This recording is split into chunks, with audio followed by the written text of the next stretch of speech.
Okay, what's going on, guys, and welcome to a brand new episode of Energized. Today we have a very special guest on the show.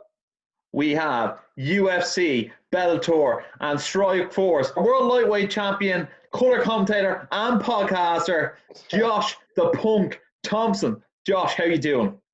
Man, that list is long, buddy. It is. I could have went a bit longer, but I decided to keep it short. You know what I mean? Yeah. In fairness, You miss Pride, you miss Dream. You mean I worked for one. I mean, man, you could have kept going. I know. Yeah. Has any other fighter been in as many organizations as you? I'm sure somebody has. I'm sure. I mean, Maybe obviously, no, Cyborg. She's been the champion in every organization. Invicta, UFC, Strikeforce, now Bellator. So that's 4 different organizations right there. I mean, I don't know if I can't recall if she ever fought in Pride. I don't think so. And then I know she didn't fight in Dream. So, I mean, those are 2 that I have over her. But she's got titles, baby. She's no joke. In fairness, you're fighting in the most stacked division of all time. And she's looking for people in her division. Yeah, that's true. It is. I would like to see her fight at 35. I just know she can't make it, but I would like to see her fight at 35. It just would make there'd be a lot more girls for her to fight, but it would also diminish who she is as a fighter because she's just a savage, man. Yeah. She's so good. She's so strong. And I actually had opportunity back in Strikeforce days to film a commercial with her. And the 2 of us were, filming it for Showtime. And we were just doing we were just supposed to be acting, like playing in the ring. And this chick was fucking me up, man. She was throwing me around. She was she almost kneed me in the face 2 or 3 times. And I was like, man. And then her husband was the other Cyborg at the time. They're not married anymore. But her husband then was there watching. So it wasn't like I could get mad because that fucker would have beat my ass. He was huge back then. He was like, 200 something pounds back then. And so he might even still be that. But I mean, he was big back then. And she was probably walking the same weight I was at the time, like 170. Yeah. But man, she was fucking me up in the commercial. I was having to tell her, hey man, calm down. This is just for fun. I'm not trying to get smashed right now. So, but all in all, it's good though. She's a savage though. She's definitely a savage. She is. Have you seen her weight cutting video as well when she was in the bath? It went out online and she was like crying, couldn't wait, trying to make 135 pounds. So I don't see it ever really happening again. Yeah, right now, I would have never thought I would say this, but Bellator's got a better 145-pound division than the UFC does. And I don't think the UFC really had any interest. They started that weight class for her. But, I mean, you have too many girls that were putting weight on to have a chance to fight her. That's all, and so it wasn't fair. With Julia Budd being here, and she is a legit walk-around 145-pound fighter. We've got a couple other girls, too, that we've just signed. And then Ireland's Leah McCourt as well. Yeah, Leah McCourt. Leah needs a couple more fights, I think, before she's ready for her. Yeah, but that's there. Janae Harding, she's there. But Leah's gonna face, I believe, the next show they were supposed to fight in London. Yeah. That would have been a great fight. Those 2 match up very well. They're both long, lanky, tall. For the size. I would like to see that fight. And we're gonna see it. And obviously, we know we're gonna see it because they were matched up. So, and then Kat Zingano's she signed with us, so she's doing well. She's got to put I think even with her, she walks around maybe 44, 48. So she doesn't have much to cut, and I think Cyborg's really walking around probably 66, 68, somewhere in there. Would you be interested in seeing Kayla Harrison do a cross-promotion fight with Cyborg? Yeah, I agree with you 100%. The only thing is that she's they got her locked down over there. I don't know how much longer the PFL is going to be in business. They are spending cash and they've done this ever since the promotions existed. They've done this. Is Mark Cuban bankrolling that? No, I don't believe so. I had heard something around there, some of his investors he had done business with were also involved in that. But I don't think he's actually directly involved with it. I mean, I don't think if he would have looked at the revenue that they were bringing in versus the revenue they're spending. I mean, I want to say outside of the $1 million that they're spending for the winner of the tournament, they're still paying the fighters their personally. And I believe Kayla Harrison just signed a deal where she's making almost $500,000 a fight. and she's got nobody in her weight class to fight her. So why would she ever go anywhere? And it's just way outpunting the coverage. They're spending money on it. It just doesn't make sense. There's no reason for them to pay her that much. She's got no one to fight. I'm tipping my hat to her. I'm happy she's getting paid, but I mean, realistically, she's not fighting. She's not able to fight. Like Sarah Kaufman's probably her toughest fight, and Sarah's small. Sarah used to fight at 35. I want to say she fought at 25 also a couple times. She's a small girl. She's built, like as in she's a little thicker, but she's not the size of a Cyborg. She's not the size of a Kayla Harrison either. Yeah. No, absolutely not. Yeah. Josh, we're obviously going to get into your story anyway. You've been over 30 professional fights. How did you get into the mixed martial arts? I got done with college, and I was thinking to myself, man, do I want to go work a 9 to 5? Do I want to get a real job? And no, not really. So I was already training for wrestling. I was wrestling in college, and then I played soccer also, and so I was always in shape. I always loved being active. Every time I just did our show when I did my show last week with John, talking about John Gels with Big John McCarthy on my show. I basically said, like, John is going through what I went through when I was 18, 19 years old.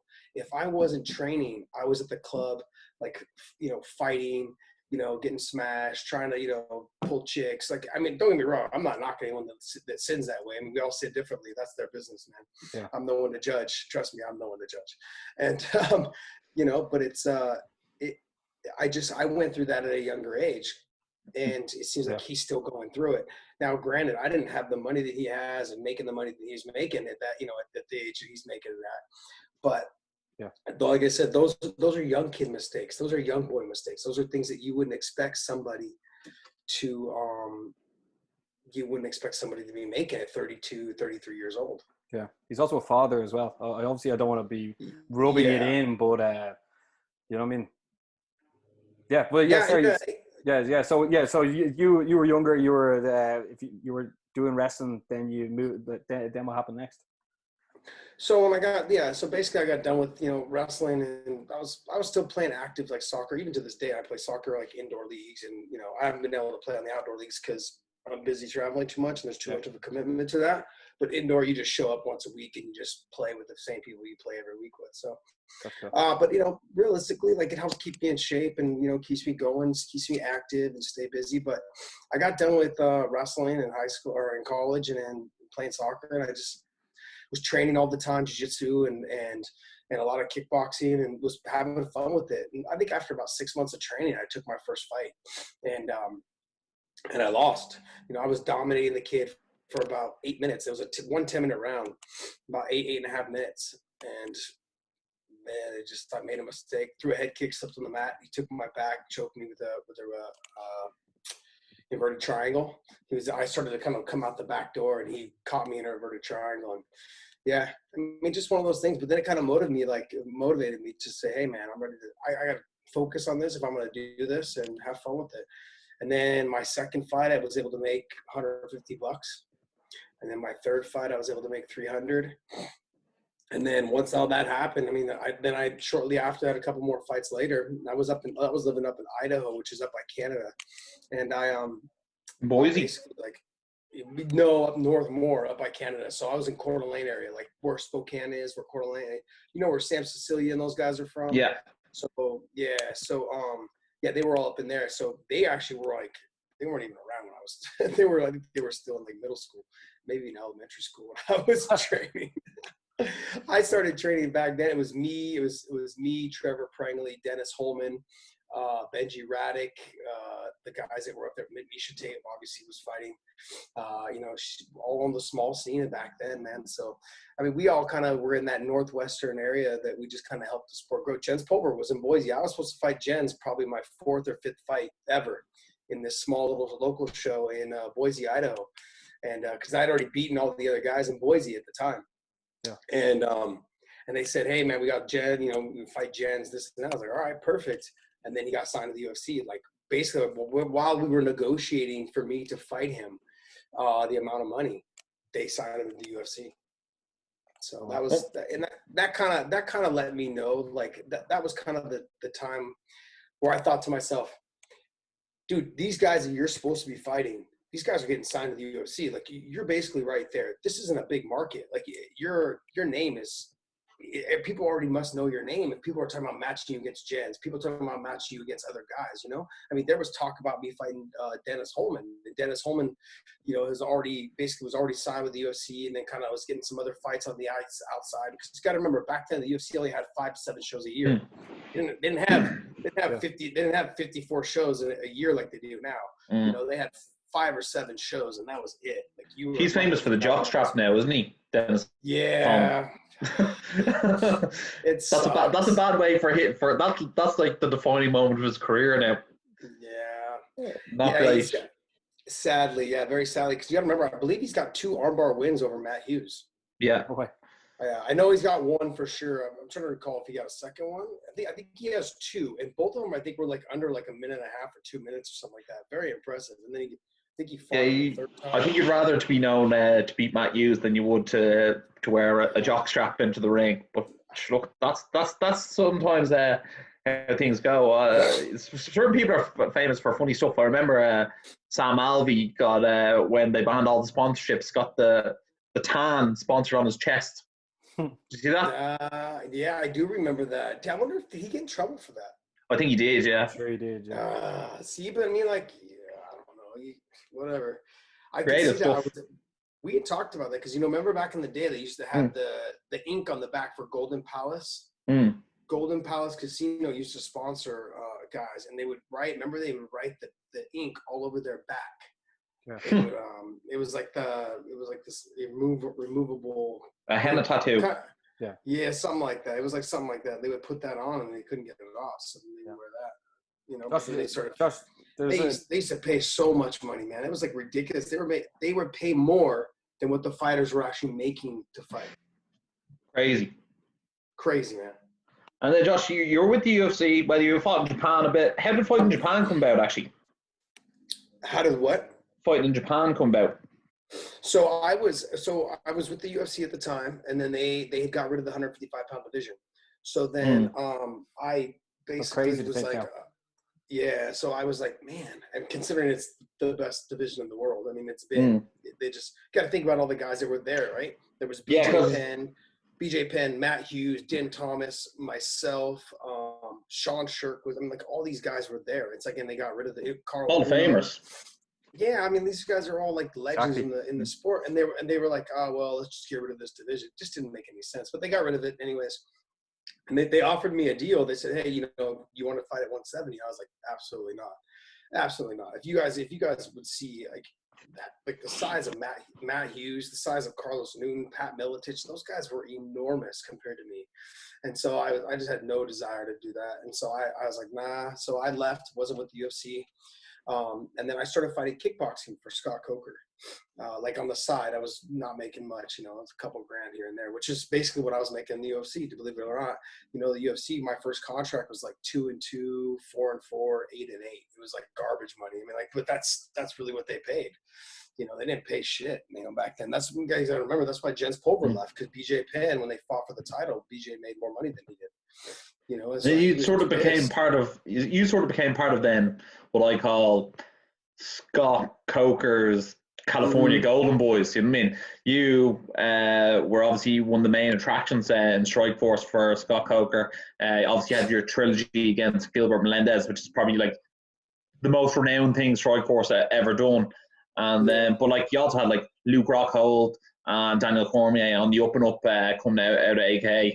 Like I think that sort of period when they were coming up and you were in there, that was when people started to go, could the Strikeforce champions beat the UFC champions? And it was legit. Like, Strikeforce was an organization that, you know, when you look back at it, it was a bit like with the WEC. When the fighters actually merged over to the UFC, they held their own and then some. Yeah. I mean, most of them became champions. I mean, Ronda Rousey, she was created in Strikeforce. Ronda Rousey, Cyborg, Gina Carano, Misha Tate. You know, you had Marlos Kunin. You had all these top girls, as well as you got DC. You got to remember, Cain Velasquez's first fight was in Strikeforce. Amanda Nunes fought in Strikeforce. You know, Michael Chandler fought in Strikeforce. You know, all these guys fought in Strikeforce. And then they just didn't have a desire to keep them at the time because they weren't producing enough shows to have all these fighters on the roster. So what they did was Scott pick and chose the people that he wanted to invest in, and I happened to be one of them. So I felt blessed and happy about that. But you got to remember, with that type of responsibility comes a lot of pressure. You got to fucking put on fights, man. You got to remember, Strikeforce was known for having the most exciting fights. We have fun fights the fans want to see. That was like kind of their motto. Like we had those, and there was a lot of little, even though there was only a handful of guys on the roster, Jacques Ray was there. What's it called? Diaz brothers.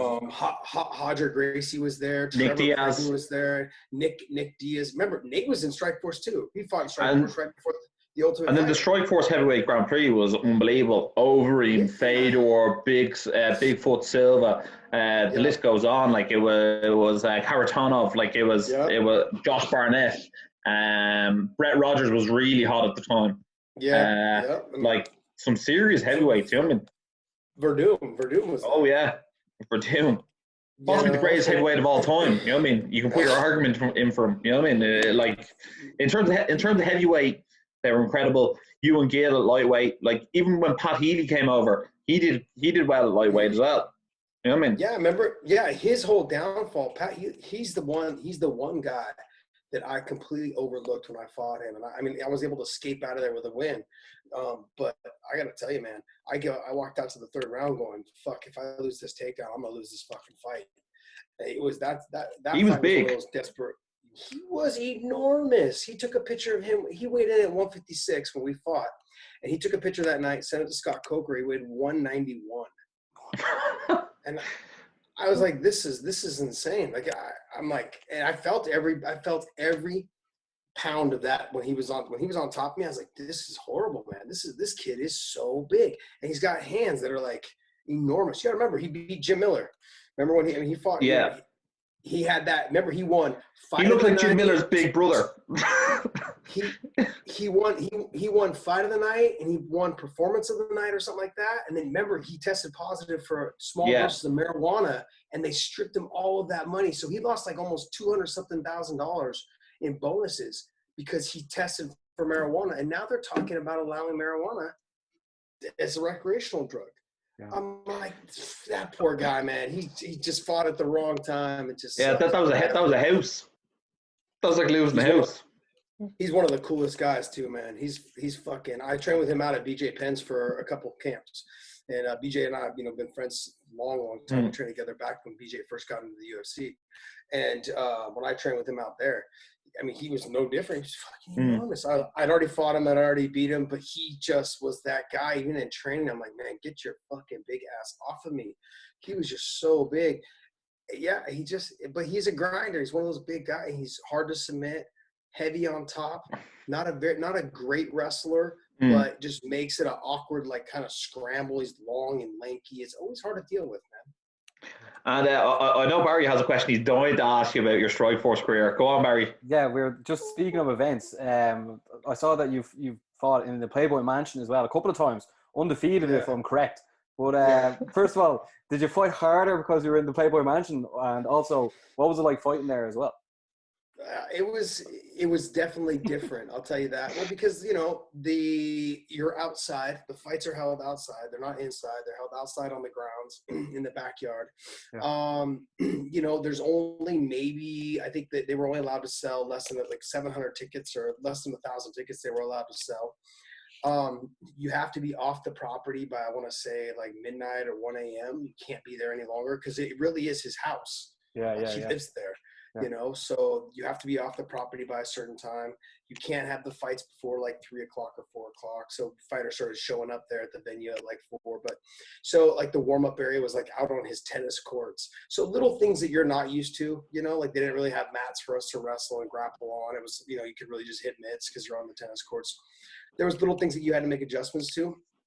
I wish I would have been able to go without having to fight though. Because, I was the co-main event. I was the main event on one and the co-main event on the other. And I was like, all right, well. You didn't get your time to hang out. Yeah, I didn't get much time. I mean, I didn't get done fighting until like almost 10:30. I'm sorry, 11:30, and we had to be off the property by 1 because they shuttle you in and they shuttle you off. You cannot drive there and drive back. And you have to be on a list or something. They're real weird about it there, aren't they? Oh, so there was no. No, it's like trying to get into the White House. It was ridiculous. So there was no after party in the grotto, no? No, there was, but I'm saying like the whole night was a party. That's why there was never a moment. The bar was 24/7. Like the whole thing was the bar was 24/7. There was models walking around 24/7. Like people were swimming in the grotto while we were fighting, like literally 20 feet to the left. So it was like a nightclub kind of setup where, you know, people were like, oh, look, there's some fights going on over there in the corner. So it would kind of suck that way, but it was kind of cool though too. Like I remember I walked in for the second fight when I fought Adam Lynn. I walked in and no, that was the first fight. The first fight I fought Adam Lynn. I walked in and I look down and there's Hugh Hefner. He's just sitting right there at cage side. And I give him a little nod. I'm like, hey, you know, he just nods back. He's like, good luck. And it was those are moments you remember, you know. I imagine so. Come here. Was there? Did you spend a bit of time with a few of the models afterwards? Yeah, you know, at the time I had a girlfriend, so she actually came with, and was hanging out, and so we all, you know, I had a group of family and friends that always wanted to go, so they all paid for the tickets and went because they were expensive. I want to say the tickets were all like $2 to $3 grand a piece. Oh, I imagine so. Yeah, there was no discounts. You know, it really was a Showtime deal. It was, you know, it was definitely for TV. That was something that Scott Coker always wanted to do. He's got a couple wild and crazy ideas that he really wants to put together for the fighters, you know. And I got to tell you, man, I'm hoping he's able to get at least 2 or 3 of those things done. I mean, you wouldn't believe some of the fights were in locations that he wants to eventually put on. It's always been like his dream. Playboy Mansion was one of his dreams. He was able to make that happen. So I think it's just going to take some time, but he's got a lot of great ideas. And that's what's made it so easy for me to follow him from, you know, organization to organization because of that. So. Can you fill us in on anything that we should be looking out for? Especially because it's 11 years as well since Bellator was created as well. Yeah, but Scott's only been under the helm for, I think, I want to say 5 now. You know, so it's like you got to remember Strikeforce. We didn't start hitting our stride until about 6 years in. You know, so Scott's got another year, and I think now too with the new link up of the CBS and Showtime deal. I don't know if we're going to be. I can't say anything on that because I don't have the exact details on it, but I can't imagine. I mean, if we're going to be on, I don't know how much longer we're going to be on Paramount, or if we're going to be on DAZN, or I don't know what's going on in those aspects. But it would be nice to at least be featured on CBS Sports or CBS every once in a while for some big mainstream fights, so our fighters start getting the recognition they deserve. And that's kind of what catapulted us when it was Strikeforce. Remember, you had the CBS fights, even though there was some fuck ups on the CBS fights with the Diaz and Mayhem Miller and Jake Shields, all that stuff, right? Yeah. Even though all that stuff happened, it kind of ruined us for CBS, but we were still on Showtime, and Showtime was still getting the recognition, you know, for MMA at the time. So we had 2 platforms. We had CBS and Showtime to be featured on that were showing our replays, were showing our fighters. And so if we can get something like that going again, I think realistically you'll start hearing and seeing more of these other media sources talking about our athletes. Because I got to tell you, man, we've got way better younger athletes than the UFC does. There's no doubt about it. I have no doubt that our younger fighters are better than the UFC fighters. And I have no doubt that our current fighters can all match up really well with them, if not beat them. You know, I mean, obviously I can make matchups anyway to favor our guys, you know, but I can also make matchups to favor the UFC guys. I can also make it to where it's a full-on split fight. You know what I mean? So, like, I would love to see the MVP and Stephen Thompson fight. I've said that. Oh my God. We actually were met them both down in FightCon in Cork, and we actually interviewed both of them in the one day, and they actually both had great respect for each other, and it was actually a dream of both theirs to fight each other. I love that. I just think UFC are just a bit stubborn about it, though. Yeah, of course they are. I mean, you got to remember though, they feel like they have a lot to lose. But I remember them when they were begging and pleading with Pride to let one of their guys fight in their tournament. Remember how Chuck Liddell went over there? Yeah. You know, but that was Dana. That was Dana saying, like, hey man, you know, like he was begging, like he was on his knees, like, oh, I'll put one of our guys against them for sure, he'd win. And you know, and Chuck's one of my closest friends. He's been one of my closest friends since 98, 99, you know, and like that was Dana was Scott's not begging for a fight, but like he's just simply saying like, hey, if you want to cross promote, let's go, buddy. You know, let's get it done. You know, but Dana don't want none of this smoke. He don't want none of this smoke, dude. He don't want it. You know, and that's kind of how it all goes down. Like he feels like he has nothing to gain by doing it. And maybe right now he doesn't. But I think when the guys start getting more exposure on CBS and Showtime and Paramount and DAZN and all these other companies, right? If we got 4 platforms to play your fighters on, I can't imagine. I mean, I just can't imagine them not, you know, people not giving them the recognition they deserve. Patricio as well. There's no doubt in my mind, and I don't know if you guys saw, but there was a Eric Alberson who works with Henry Cejudo and a lot of other top guys, right? He publicly like annihilated the press. You know, it was just like talking trash to them about how Patricio is the best guy, basically the best guy in the world. You know, and people look back at his old fights back in the day where he was just standing in front of people and just, you know, and just let's trade. He still does that a little bit because that's who he is. He's a fighter, but he's a lot smarter now. His style has changed. He doesn't just stand in front and just like sit there and bang with you. He's got that wider, I would say, almost like a Taekwondo guy or like a Conor McGregor type stance. He's got that. Henry Cejudo has it as well because the two of them train together. You know, and when you hear Henry say how good he is, that lets you know how good he is. You know, like the same, like, and if you saw with Juan Archuleta wrestle at Purdue, other top guys have tried to like take him down. He's next level. His wrestling is now next level after working with guys like Henry for so many years, and he's drastically underestimated. I just think he's drastically underrated and underestimated every single time someone wants to talk about him. How do you think him versus Pedro plays out? Because we have Pedro on the podcast and he's extraordinarily confident at the moment. Yeah, I mean, I think he does have a good chance. Submission wise, he's good. But look, you got to get him down.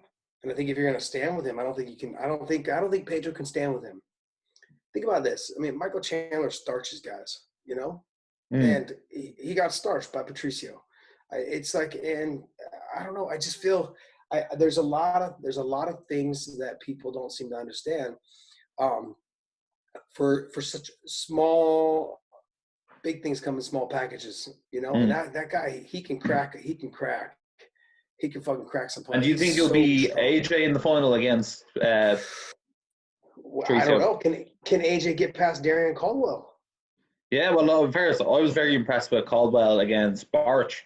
I was like, that was a performance and a half, especially considering Caldwell was fighting down at 135. To come up and just like very impressive.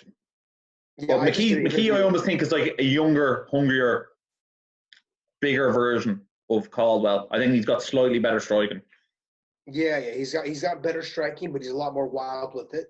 Can he stop Darren Caldwell's wrestling? No, I don't think he can. He can outstrike him, but can he stay off of his back? The other thing as well, as we saw in his last fight, which I thought he fought very carelessly against Campos. When he fought carelessly in the third round, he got tired, you know, and he was exhausted. So after that happened, I mean, like, and Darian's not been known for his conditioning or cardio as well into the third, fourth, and fifth round. But I will say this: he has now had more time to put the weight on naturally, like as in to build a little bit of muscle now with this amount of time off, with such an easy win over Adam Boric, no damage to his body. He is ready. Like he's just getting stronger every day. He's training with bigger guys. He's getting the fills and the likes of someone like AJ McKee with the speed and the power.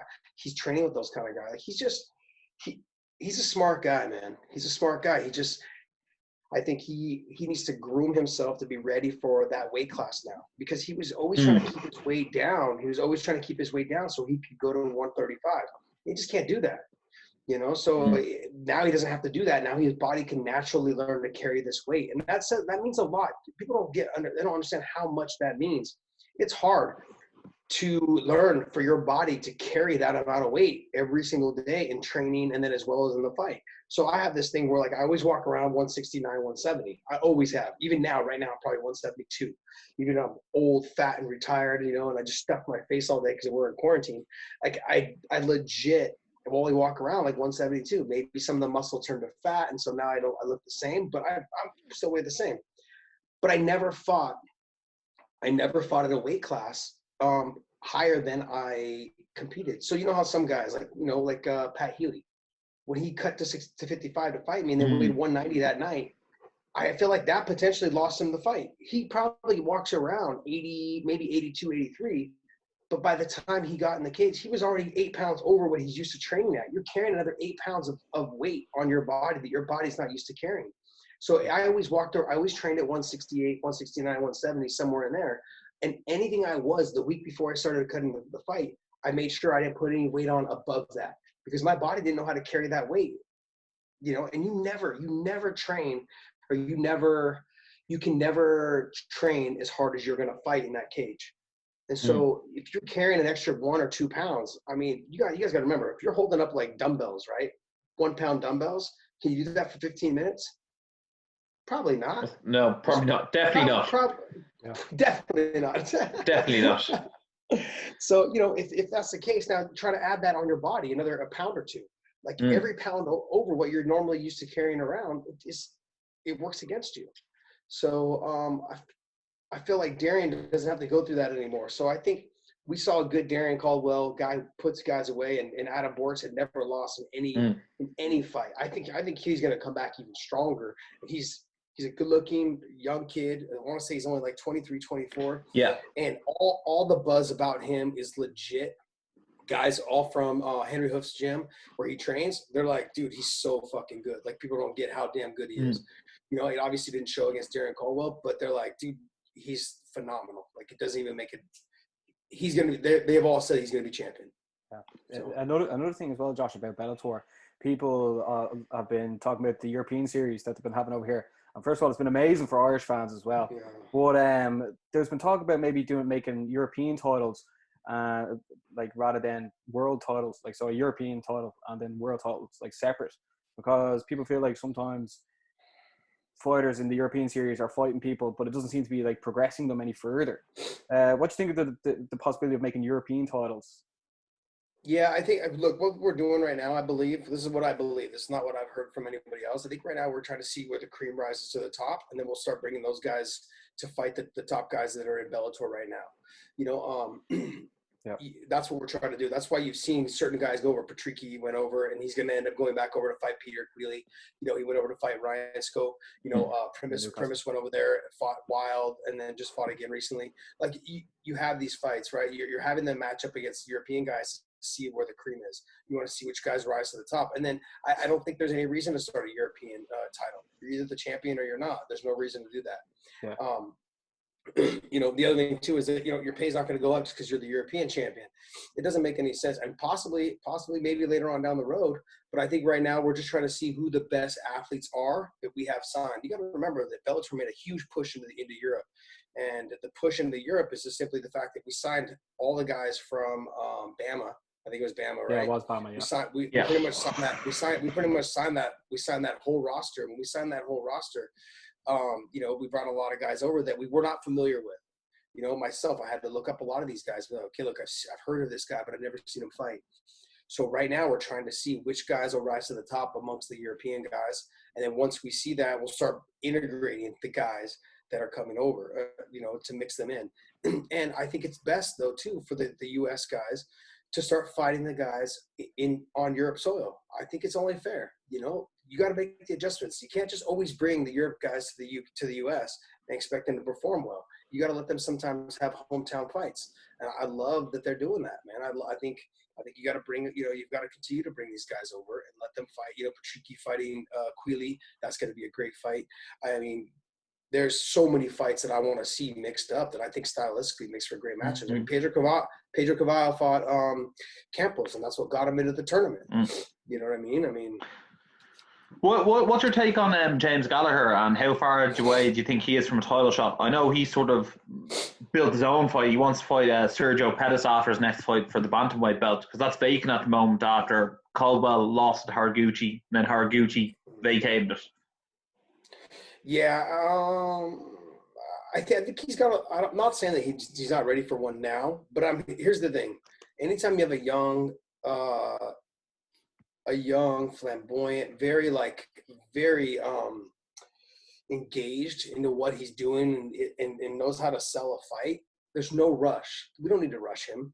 You know what I mean? How many fights did Conor have before he finally, was up, got mentioned in that upper echelon? There was like 4 or 5 fights. I mean, give James his time. He's young. I want to say, what is he, 22, 23 years old? 21, time, maybe. Man. What?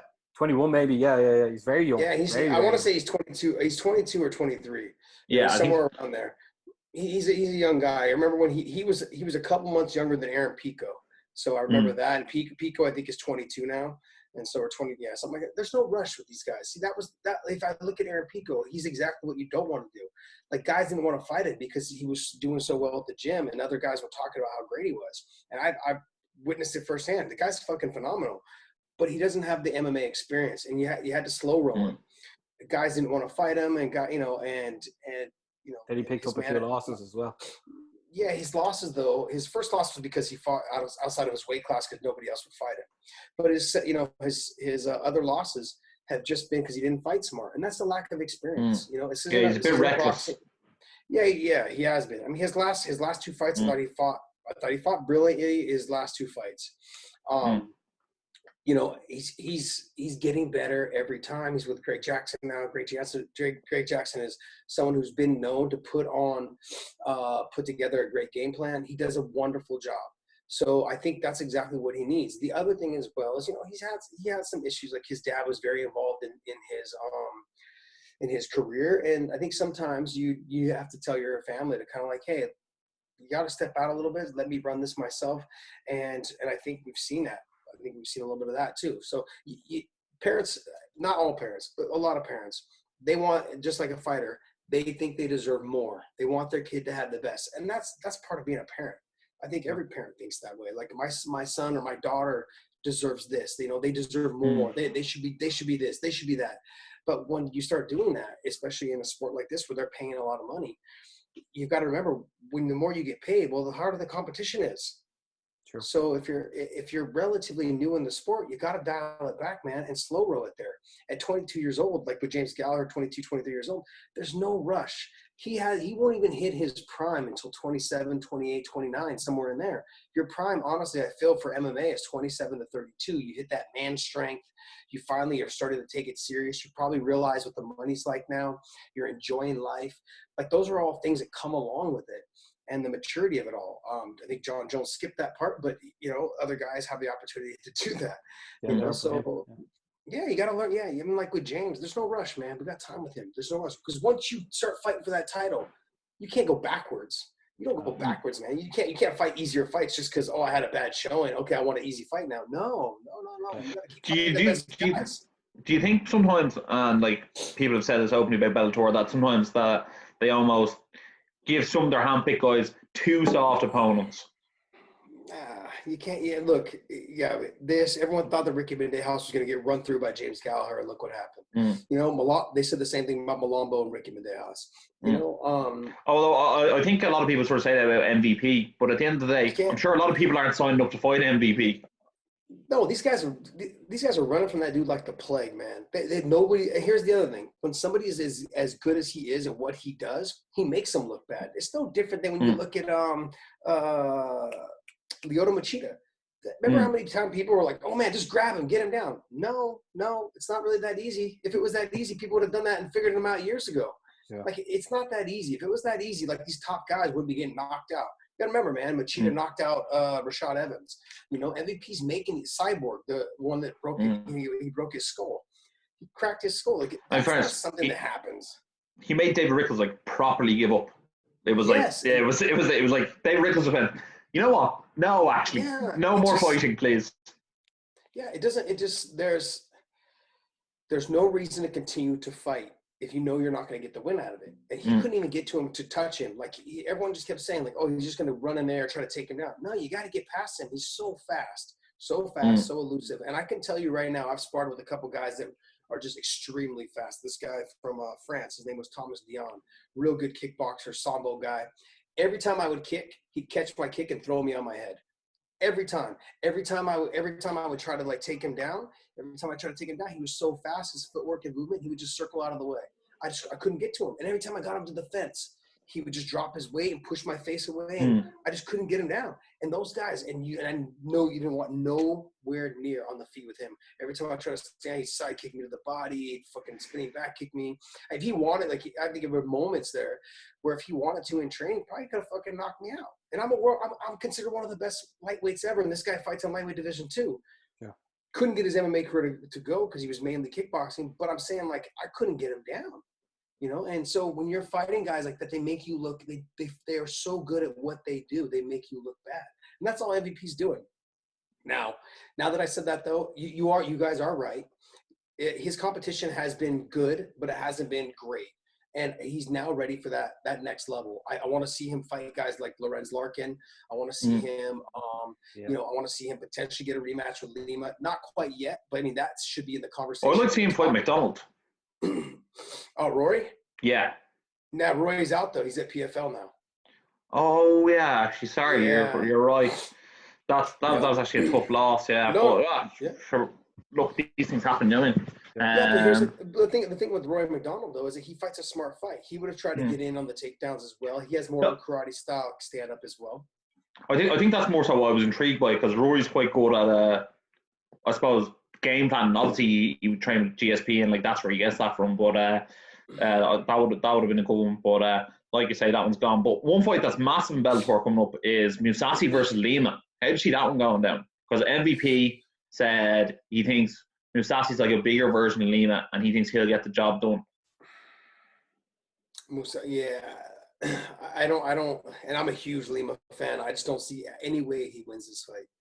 I don't see any way he can win it. Gegard Mousasi has been around a long time. He's fought at heavyweight. Let's not forget he fought Mark Hunt. Yeah. And he knocked him out as well, didn't he? He fought Mark Hunt. You know, so Mark Hunt, he was the Strikeforce 205-pound champion. Yeah. He was ranked number 2 or 3 or whatever when he left the UFC to come over. He was the number one contender when he left, really, wasn't he? Because he just beat Weidman. He was number one contender when he left the UFC. Oh yeah, because he just beat Weidman. There was no reason for him to leave. He just wanted to leave. He didn't. Obviously, he didn't like the promotion. A lot of guys, I think, once they realize that they're not going to try to build them as stars, it's like you might as well just bounce out.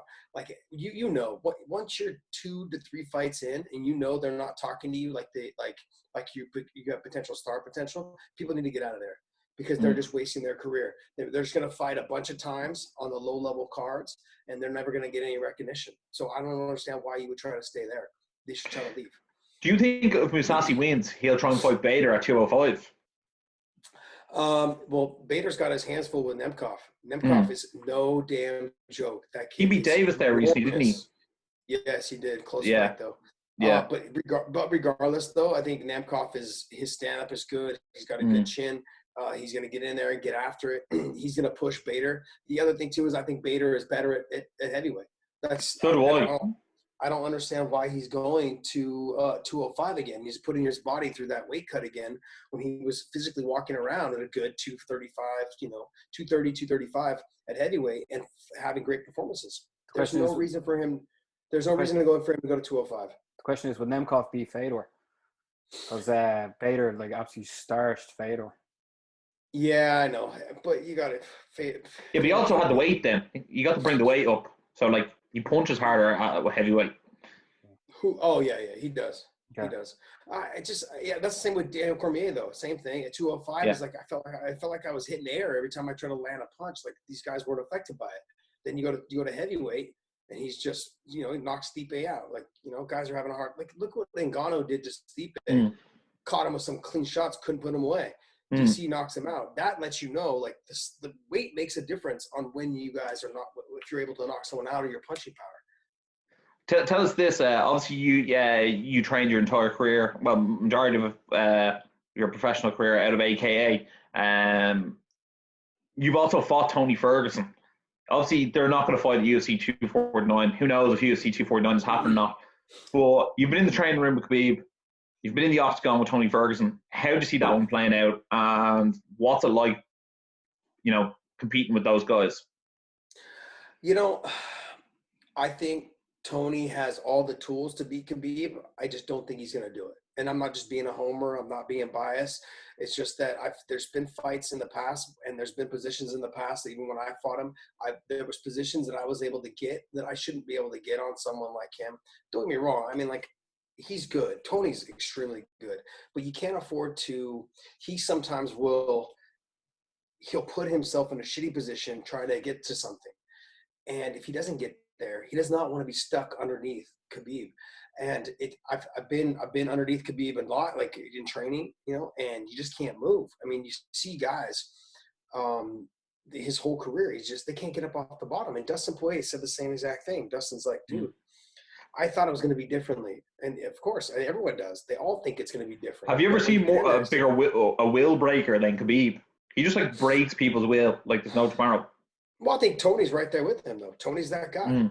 You got to think about it. Out of his 13 wins, he's got 13 wins. He's on a 13-win streak. I think out of those 13, I think me and only one other guy are the only ones that ever go the distance with him. The rest of the guys, he finished all of them. So he's one of those guys that he pushes you to the max to the point where hey, the guys just they give up. They either quit on the stool or basically they'll give a position to be submitted in so they can tap and stop taking punishment. It's tough. I mean, I think both of them are the same in terms of that's what they want to do. They want to break someone's will. They want to push the pace. They want to do those things. I just don't know if Tony, after watching, I said this on our show weighing in with Big John. I said if you go back and watch the Kevin Lee fight, he got stuck in mount. He was fighting from the bottom. Those are not mistakes you can make against Khabib. Dude, you're going to get ground and pounded to death. Kevin Lee had him mounted. He had him hurt a couple of times. Kevin Lee's not the same level. He's got all the potential to be the same level, but he's not the same level as Khabib. I think the long range, there's a couple of things that Tony, I think, can utilize and do that I think he'll have a lot of success with. But those things need to happen so often. Can it happen enough to where he can stop the takedown? If he puts himself in a shitty position trying to attack a submission and he ends up on bottom, he could be stuck there the rest of the round. So I think he has the tools to beat him. I just don't think he's going to. And it's not a knock on Tony. I've been in the cage with him and I fought 15 hard minutes with him. And the kid's good. He's so good. He's so good. And he does things that you wouldn't expect, other people to do. But if you want to take it like with Conor McGregor had some success on getting back up to his feet against Khabib. And he also has some success with the wrist control. He had a hard time beating that leg lace, which a lot of people do, but he had the success from the wrist control and not being able to having his back put flat to the ground. People underestimate how good Conor is, and they look at the fight like, oh, he got stopped. Yeah, but if you look at the fight before that, the whole fight, he fought him better than anybody else had ever fought him. I think round 1 was round 3, and McGregor was very good in those rounds. He was very good at stopping the takedown initially, and then when he actually got on the feet for a bit in the third round, he was quite good. But once Khabib gets you down, I just find it terrifying. There's just something about it where it's just it's like he's got you now and that's it. You know what I mean? Yeah, he is. I always feel I sort of, someone asked me who never watches MMA, how is Khabib so good? And I was like, it's like someone starts off with your finger and he's got control of your finger, and then he's got control of your hand, and then he's got your wrist, and next thing you know, he has both your hands pinned behind your back on the ground. He's sitting on top of you, and I don't know whether you were in school, but or when you were younger, there used to be this thing where it was called the typewriter, where you would punch a guy in the chest and slap him in the face. Khabib does that. He just takes it down. He owns you. It's no one's ever done it like him. No one's ever done it like him. Yeah, so when you look at the Conor McGregor fight, right? Khabib comes in, right? He shoots a low ankle pick. He shoots an ankle pick, and he gets the ankle. And then as he gets the ankle, he works his way up to the thigh. And then from the thigh, he sits him to his butt. When he sits him to his butt, he starts wrapping the hips. And then he just starts working his way up, like you just said. And he does that against the fence mainly, but in that first fight, and then the fight with Conor in that first round, that first takedown he shot, he was able to work his way up. He started at the ankle, went to the knee, went to the thigh, and then went to the hips and the back, and then ended up getting to the top position. That's realistically what it all comes down to. He just slowly and methodically makes you work in every position, and he doesn't get it. The one thing is this. If he does not get the takedown, he doesn't go, oh, fuck, okay, they're not working. A lot of fighters will stop. They'll stop shooting because it's a lot of energy. He doesn't do that. He just keeps shooting. He doesn't give a shit. Yeah. His chains are incredible. Yeah. I mean, he holds the record I want to say with 22 or 24 takedowns against Abel Trujillo. Yeah. In one fight, in a 15-minute fight. That's insane. That's just literal ragdoll him. It was for me, the way I looked at the fight, I'm like, right, edge of grappling weirdly I think goes to Khabib, which normally when Ferguson's grappling, like you know what I mean, like his jiu-jitsu is like top of the range. Like Eddie Bravo keeps on like hinting that he's got these like surprises for Khabib. Like I don't know, like Khabib seems like very unsurprisable. You know, brilliant Darce choke on the ground, Ferguson, and relentless cardio. I think they're sort of Tony's things. Maybe a Darce choke, relentless cardio, and then his unpredictability. I think they're his like sort of X factors. Khabib is almost like, I look at him almost in a way like Damian Maia, as in like, you know what he's going to try and do. He's going to implement it. Can you stop it? You know what I mean? And like that's just the way it works for him. As much as I try and like, I think you always try and look at someone who's unbeatable and like look for them to be beaten, but I just don't see Ferguson being able to do it. Yeah, don't get me wrong. I think he has the tools to do it. I agree with you. I don't think he's going to be able to do it. People underestimate, like they don't realize how good Khabib is until they get in there. And Dustin Poirier he had said that himself. He's like, I'd never felt top pressure like that before. And we've continued to say that to people, but people don't seem to, they keep just overlooking it. Like, oh no, I'll be able to get up. No, probably not. You know, you got some of the other stuff too. Like Tony he's a good grappler. He's a good wrestler. But he's not going to be able to head snap Khabib down. This is what I like to remind people of is that I've had Khabib on my show twice now. And when I've had him on, I've told him, I've asked him, I said, you know, about fights. And he's like, you don't get it. I have 250, probably over 250 Sambo fights. He's like, my record in MMA, he's like, it's just an addition of what I've been doing. Like Sambo is really just MMA, you know, and he's been doing this since he was a kid. It's really just MMA with a judo top on, like a gi top on, you know. I mean, it's so he understands knee bars, submissions, arm bars, all that stuff's been around forever, you know. And those guys have been utilizing it forever. Look at Fedor when he exploded onto the scene. I mean, I guess he hadn't lost a Sambo match in like, I don't know, over a decade, you know, and he eventually did lose one, but like he hadn't lost in over a decade. But I mean, he was submitting guys off of his back. He was hip tossing, throwing right to arm bars. I mean, he exploded onto the scene in Pride. He was huge, man. He was huge. Khabib is that, except Khabib's never on his back. You know, where Fedor was always on top, but Fedor was also off of his back was very good. You know? Josh, do you think anyone at 155 pounds can actually beat Khabib?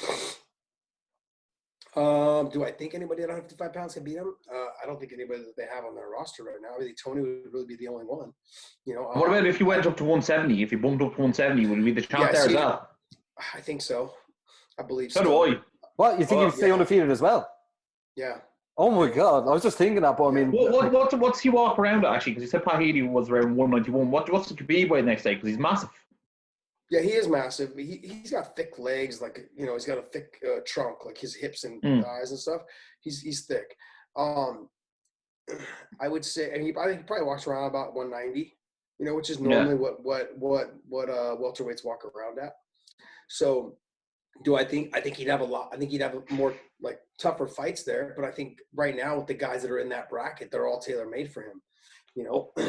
I almost look at Khabib and think he'd actually beat Adesanya as well. You know that.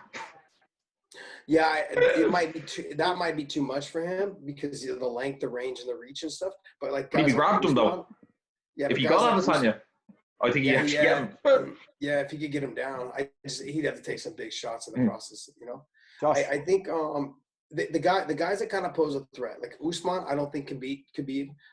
Colby Covington definitely can't beat Khabib. And I'm not knocking these guys; they're really, really good. Yeah. But I think stylistically, his wrestling, his anti-wrestling, Khabib's anti-wrestling is just as good as his takedowns. So he's the GOAT. He's hard to get down. What about against George St. Pierre?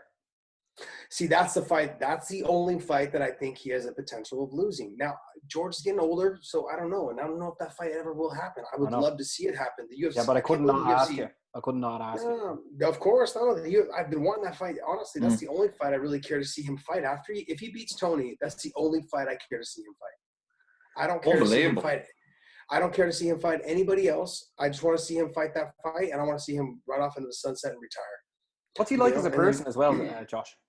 Absolutely phenomenal. And all the Russian guys that come over, Islam Makhachev, Abu Bakr, his cousin, Islam. I can't say his last name, Mamamedov. He fights in PFL. They've got a bunch of other guys that come over. His young little cousin Umar, who just got signed by the UFC. Umar Gamedov, him as well. He's a bantamweight, isn't he? Yeah, he's good. He'll fight, I think, at 145. Okay. He'll fight at 45. But I tried to get Bellator to sign him, but he just didn't want to sign a long-term deal with Bellator. He wanted to be at the UFC, and I was like, fuck, because he's good. He's not like Khabib. He is like Khabib, but not like Khabib. He's got wrestling takedowns. He's got good submission defense. He's got good submissions as well. Got good pressure, but he's more of a Taekwondo style of kickboxer. So he's got more of that Taekwondo. He's got more a little bit like a MVP style of kickboxing. So he's just fun to watch. He's young. I want to say he's only 21, 22 years old. Him and James Gallagher would be a fucking great fight. Love to see that fight. Nice. I think he's a little bit bigger than James, obviously. I think James is at 35 and he's at 45. But that fight would be a crazy fight. Yeah. So he's talented. Yeah, if obviously now, because the thing is that like Khabib's obviously back in Russia and like it mightn't actually be going down. It's not 100% confirmed yet. But if supposedly Justin Gaethje is going to step in against Tony Ferguson, against Tony Ferguson, where do you see that going? I think it's a horrible. I think Tony should not fight. I think he should not fight. I think he should wait for the title shot. I think he should wait for him to fight Khabib. I don't think he has anything else to prove. Fighting Justin Gaethje doesn't make any sense. And I'm a fan of Ali, which is Justin Gaethje and Khabib's manager. Manager. Yeah. So what he's doing is what's going to happen is Justin Gaethje going to fight Khabib next? Cool. I mean, you're managed by the same person. I don't 2 seconds. My dog's after getting out the front. I have to go get my dog back in. Sorry, 2 seconds. Yeah. Good. Yeah. So I just don't. I don't know, man. I don't know if he is going to. I don't know. I don't think it's a good fight. I think he should sit out. I think he should wait until Khabib is ready to fight or until this whole thing is lifted.